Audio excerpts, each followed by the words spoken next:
L'ADN de l'EPF, c'est 70 ans d'une école uniquement dédiée à la formation des jeunes filles. Puis dans les années 94, l'EPF s'est ouverte aux garçons.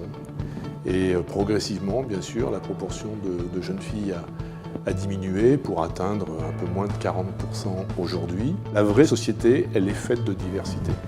Et la chance de l'EPF, c'est qu'elle a justement fait le choix de défendre cette idée que les femmes ont un avenir dans les formations d'ingénieurs. Et cette identité de l'EPF est une exception dans le paysage français. Les jeunes filles s'autocensurent pour intégrer les écoles d'ingénieurs, alors qu'elles en sont tout à fait capables. Elles sont très brillantes et certaines finissent majors de promotion. Au sein de l'école, j'ai réussi à constituer une association, Egalifie, qui a pour but de lutter contre tous les stéréotypes de genre.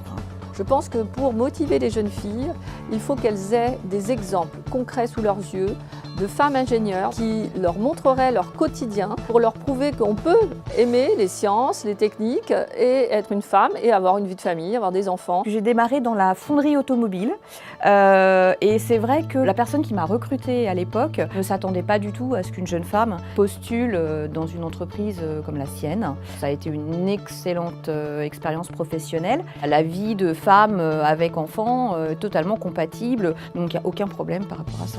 Sur le terrain, nous menons des actions en collaboration avec plusieurs associations, notamment l'association Elle Bouge.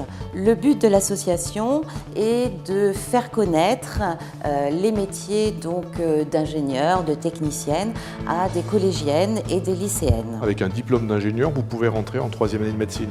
Vous pourrez ensuite accéder à des fonctions de management. Vous pourrez faire de la gestion de projet. C'est la seule formation qui va vous permettre d'accéder à l'ensemble de vos propositions, de vos rêves. Les études d'ingénieur sont accessibles même si on n'a pas 16 de moyenne en maths. On fait des métiers qui évoluent tous les jours. On est en plein dans les métiers d'avenir. Il y a un devenir extraordinaire. Au travers d'INWES, International Network of Women Engineers and Scientists, il y a d'autres actions qui sont au niveau international, avec la conférence triennale qui permet de regrouper des femmes par le monde. Qu'est-ce que l'on peut mettre en avant pour pousser les jeunes filles dans l'éducation, autour des sciences et techniques, et participer également avec des actions en lien avec l'UNESCO. Les entreprises ont besoin de l'intelligence, de la sensibilité, du génie, du talent des femmes. On a besoin de vous, mesdames, mesdemoiselles. Mesdemoiselles, les métiers d'ingénieur sont suffisamment variés pour que vous puissiez toutes y trouver votre place. Alors allez-y, foncez, osez. Tentez l'aventure, lâchez-vous.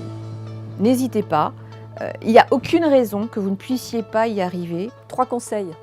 Osez, foncez et surtout, croyez en vous.